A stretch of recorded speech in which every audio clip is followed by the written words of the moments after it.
pulled up a photograph from 1927 showing 80 million trees lying flat across Siberia, all of them pointing away from a central point like spokes on a wheel. This was taken 19 years after an explosion with the force of 1,000 atomic bombs leveled 830 square miles of forest. 19 years before Russia sent anyone to investigate. And when I started digging into why it took so long, I found something disturbing. The blast happened in the exact region historical maps had labeled Tartary for 6 centuries. Let me show you what actually happened out there. The explosion occurred on June 30th, 1908, 7:14 a.m. local time, Podkamennaya Tunguska River region in central Siberia. I went through the eyewitness accounts. Most of them were collected by Kulik's team in 1927 and 1930, 22 years after the event. The witnesses were Evenki reindeer herders and Russian settlers at remote trading posts. Their testimony is terrifying. A man named S. Semenov was sitting outside his house at the Vanavora trading post that morning, 40 miles south of what was about to happen, having breakfast, facing north. This is what he told investigators. I suddenly saw that directly to the north, the sky split in two and fire appeared high and wide over the forest. The split in the sky grew larger and the entire northern side was covered with fire. He said the heat became so intense, it felt like his shirt was on fire. He wanted to rip it off and throw it down. Then the sky closed. A massive thump sounded. He was thrown several meters from his chair, lost consciousness. His wife had to drag him inside. That was 40 miles away from the center. Closer to the blast, Evenki hunters saw a column of bluish-white light moving across the sky, nearly as bright as the sun. It left a thin trail behind it. Then came a flash that lit up the entire horizon, a pillar of fire that turned the landscape red. About 10 minutes after the light, the sound hit. People up to 65 kilometers away were thrown off their feet. Windows shattered hundreds of miles away. Reindeer herds stampeded in panic. The Evenki called it the curse of Ogdi, their thunder god. They said he was punishing them for their disputes. They told Russian settlers that entire herds of reindeer had been incinerated, that the forest was on fire for days. They were right about that last part. Seismic stations across Eurasia recorded the tremors. In Great Britain, instruments detected the shockwave. Air pressure waves from the blast circled the globe twice. For weeks after, the skies over Europe glowed at night. People in London could read newspapers at midnight without lamps. Something with the energy of 10 to 15 megatons of TNT had just detonated over Siberia. For comparison, the atomic bomb dropped on Hiroshima was 15 kilotons. This released 1,000 times more energy. But here's what nobody talks about. I looked at historical maps from before 1850, found Siberia. Every single one labeled the region as Russian Tartary or Great Tartary. This was an uncharted wilderness. This was mapped Tartarian territory that had been on European atlases for 600 years. And whatever exploded on June 30th, 1908, obliterated 830 square miles of that landscape. So, an explosion equivalent to 1,000 atomic bombs just leveled 830 square miles of forest in Russia? You'd think the government would send someone to investigate? They didn't. For 19 years, nothing happened.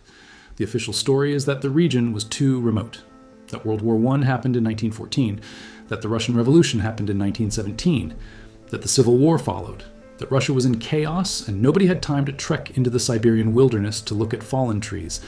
That explanation makes sense, until you realize what the Russian government was actually doing during this exact same period. Between 1900 and 1920, Russia was conducting extensive geological surveys of Siberia. They were mapping mineral deposits, building the Trans-Siberian Railway, establishing military outposts across the region. The Soviet Academy of Sciences was actively researching meteors and impacts. In 1921, they sent geologist Leonid Kulik to Siberia to investigate reports of an iron meteorite fall.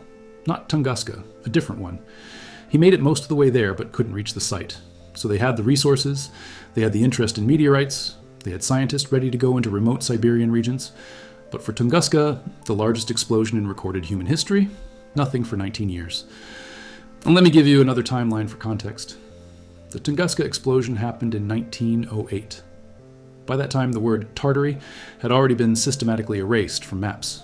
The asylum boom that locked up 150,000 people with questionable diagnoses had already happened.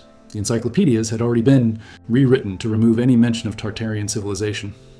And now, in the exact region that used to be called Tartary on every historical map, something had just destroyed 830 square miles of landscape, with the force of 1,000 nuclear weapons.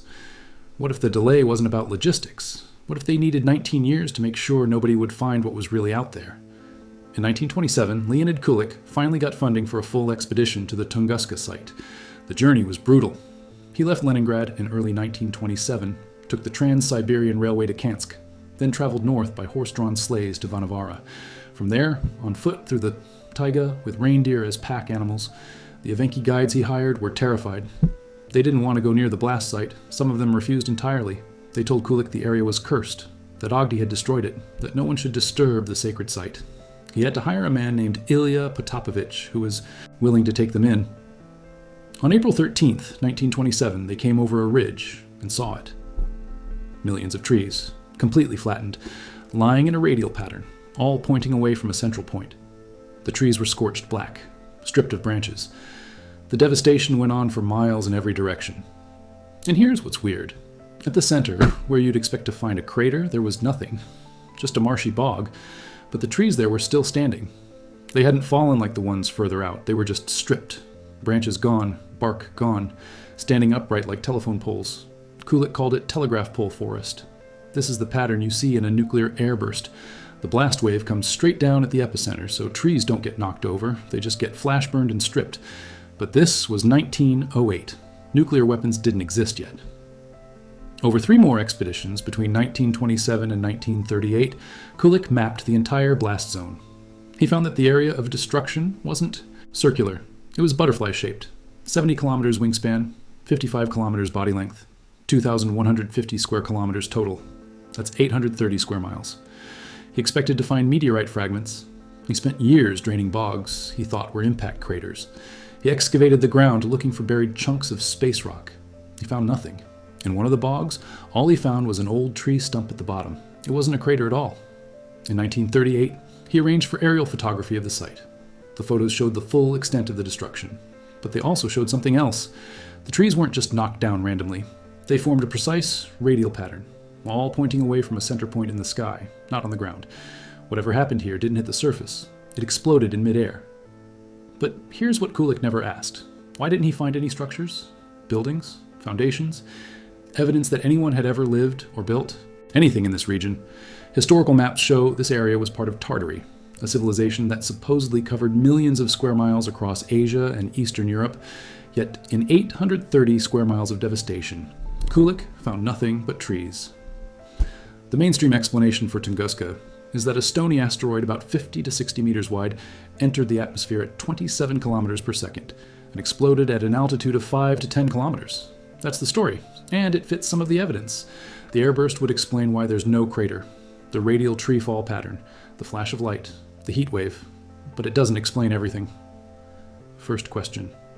If it was a meteor airburst, where are the fragments? After the Chelyabinsk meteor in 2013, which was much smaller, fragments were found all over the impact zone. Meteorite hunters recovered pieces within days. For Tunguska? Nothing. Kulik searched for years. Later expeditions in the 1950s, 60s, 70s, and beyond found microscopic particles.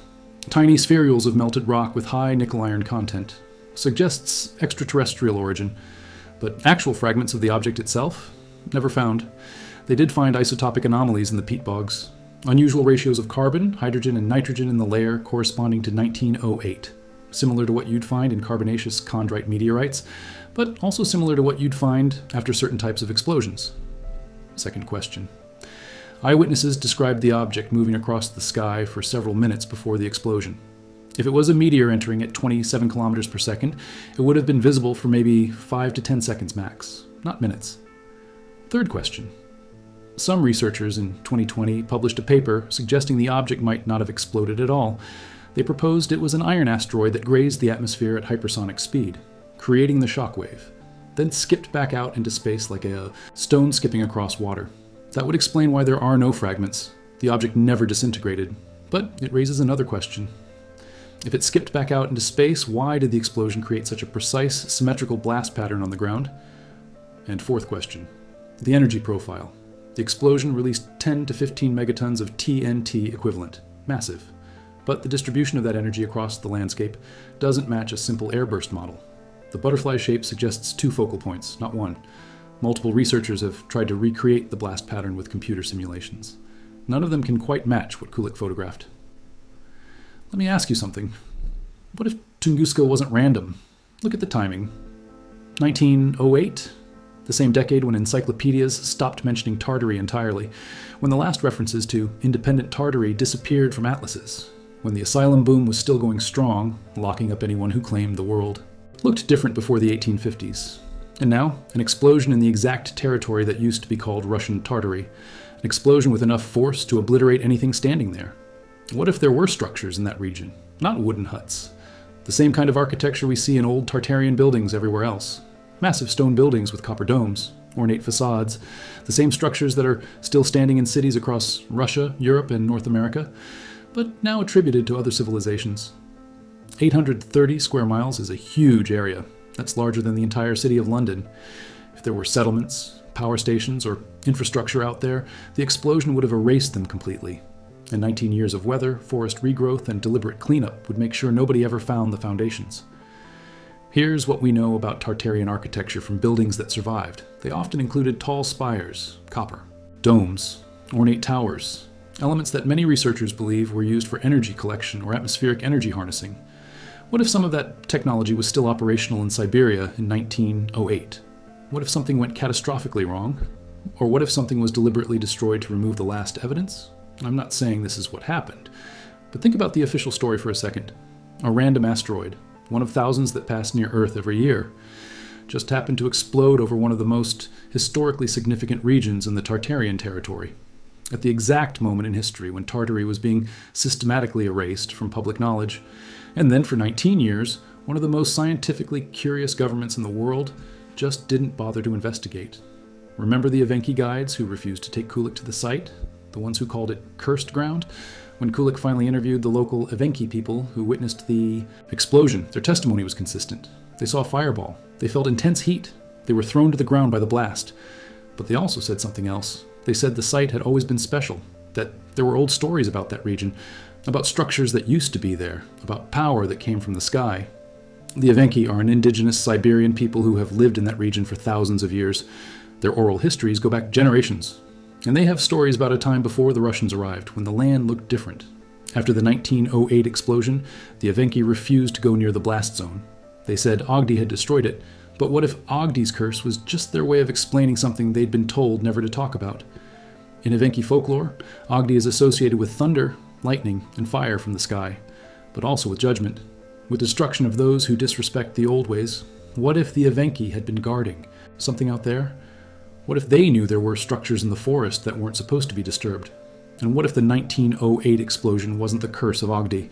It was the destruction of whatever the Evenki had been protecting. Kulik's team found that some of the Evenki who lived closest to the blast had died. Possibly 2 or 3 people, though records are unclear, but hundreds of reindeer herds were wiped out. The Evenki's entire way of life in that region was destroyed. By the time Soviet authorities finally investigated in 1927, most of the witnesses were gone. The few who remained weren't willing to talk, and the ones who did talk gave vague, mythological explanations. It's the same pattern we see everywhere else in the historical record. Indigenous people with knowledge of the old world, colonizers who suppress that knowledge, and then a convenient disaster that erases the physical evidence. Over the last 100 years, scientists have proposed a lot of theories for what caused Tunguska. Most of them get dismissed as conspiracy theories, but some of them are worth looking at. In 1973, physicists Albert Jackson and Michael Ryan proposed that a microscopic black hole passed through Earth, entering in Siberia and exiting in the North Atlantic. It would explain why there are no fragments in the massive energy release, but there's no evidence of an exit event, and the physics doesn't quite work. In the 1940s, Russian science fiction writer Alexander Kazantsev proposed that Tunguska was caused by a nuclear explosion. Not a bomb, obviously, but an alien spacecraft with a nuclear reactor that malfunctioned and exploded. People laughed at that theory. Until Hiroshima. After 1945, when scientists saw what a nuclear airburst actually looked like, they realized Tunguska had some of the same characteristics.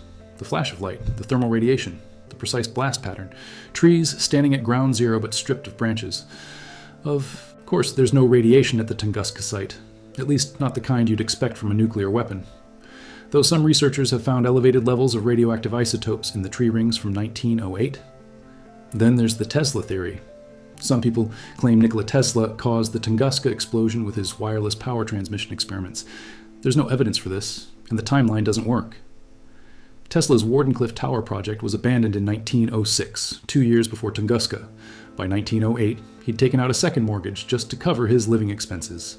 He wasn't conducting large-scale experiments anymore, but the theory persists anyway, probably because Tesla had claimed he could send energy through the atmosphere to anywhere on Earth. And then there's the theory nobody wants to talk about, that Tunguska wasn't an accident at all, that it was deliberate. If you wanted to destroy the last remaining evidence of Tartarian civilization in Siberia, how would you do it? You couldn't just send in a military team to demolish everything. That would raise questions. People would notice. But if a natural disaster happened? If an asteroid just happened to explode over the exact region you wanted to erase? Well, that's just unfortunate timing, isn't it? I'm not saying someone caused the Tunguska explosion. I'm saying that if you wanted to erase 830 square miles of evidence and you had 19 years to clean up the site before anyone investigated, this is exactly what it would look like. Today, the Tunguska blast site is a nature reserve. You can visit it if you're willing to make the trek through the Siberian wilderness. There's a small museum in Vanavara that displays photos from Kulik's expeditions. The trees that Kulik photographed in 1927 are long gone. The forest has regrown. If there were structures buried under the fallen trees, they're buried even deeper now under a century of growth. Researchers still make expeditions to the site. They take soil samples, they analyze tree rings, they look for microscopic particles. And every few years, someone publishes a new paper with a slightly different explanation for what happened. But here's what they never look for: foundations, stone blocks, evidence of architecture. Because the official narrative is that this was uninhabited wilderness, that nothing was here except trees. And if you suggest that maybe, just maybe, there might have been Tartarian structures in this region, you get labeled a conspiracy theorist, even though historical maps prove this was Tartarian territory. Even though the timeline matches exactly with the erasure of Tartary from public knowledge, even though 19 years of unexplained delay gave plenty of time to clean up evidence, even though the Evenki have oral histories about structures that used to be here, the Tunguska event remains officially unsolved. Most scientists believe it was a meteor airburst. Some think it was a comet. A few think it was something else entirely, but nobody asks the question I think we should be asking. If this explosion happened in 2024, in a populated area, with satellite monitoring and instant global communication, we'd know exactly what it was within days. We'd have footage, we'd have debris, we'd have answers. But in 1908, in remote Siberia, in the exact region that used to be called Tartary, an explosion that could have destroyed an entire city went uninvestigated for 19 years. And when someone finally looked, all they found were fallen trees. The Tunguska explosion happened on June 30th, 1908. 830 square miles destroyed, 80 million trees flattened, energy equivalent to 1,000 atomic bombs. And to this day, nobody knows what really caused it, or what it destroyed,